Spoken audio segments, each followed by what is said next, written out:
Arkadaşlar yukarı geldik şimdi. Herkes odalarına gidiyor. Abla. Ben şu tarafa gidiyorum. Burası benim odam. Bu arada odam nasıl? Yani aile yaptırmış ama çok güzel. Çok güzel değil de biraz yani. Sırada ay, sırada annemleri. Tamam, biz de odamıza gidelim. Burası bizim odamız. Sıra bizde. Hira ile benim odamda. Hadi gidelim. Bu arada arkadaşlar buraya duvar ördük.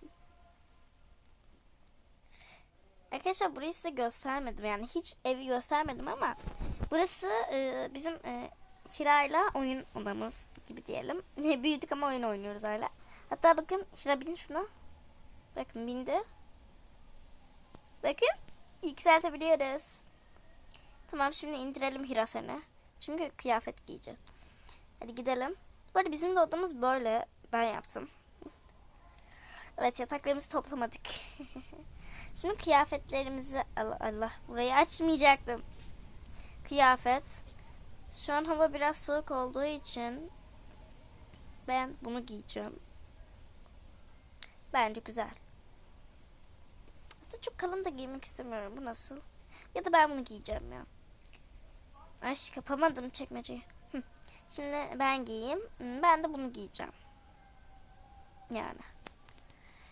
Tamamdır arkadaşlar. Şimdi biz asansörün o tarafa gidiyoruz. Ancak ben şimdi ben kendime oyuncak alacağım. Oyuncak dedim de arkadaşlar, ay kamera. Oyuncak dedim de bunu al. Ya da almayayım da. Hadi gidelim. Şuranın da kapılarını kapatalım ya. Eşyalar tozlanacak. Hadi gidiyoruz. Anne, giyindiniz mi? Hayır kızım, giyinmedik. Ha tamam, biz sizi asansöre bekliyoruz o zaman.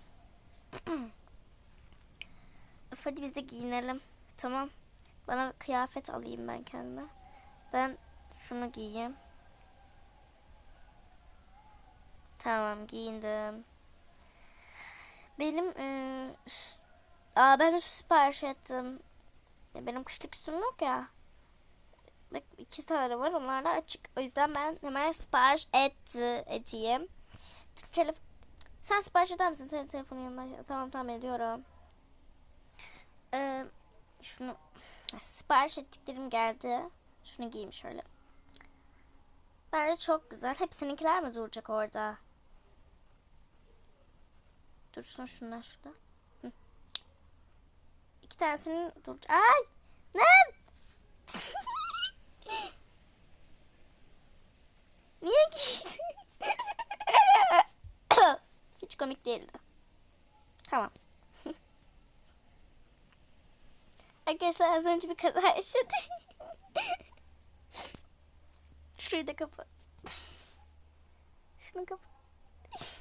Asansöre gidelim hadi. Hadi.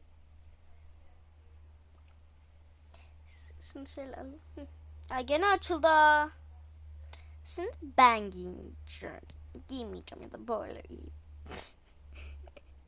Ay. Kameranın önünü kapatıyorsunuz valla. Ay. Kamera burada. En öne ben geçeyim de. Evet arkadaşlar. Şimdi aşağı iniyoruz ve gidiyoruz.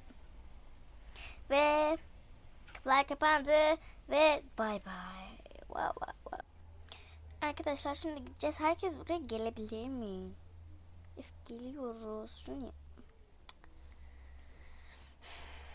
arkadaşlar bu arada eğer ev vlog istiyorsanız 30 like, sadece 30 like istiyorum.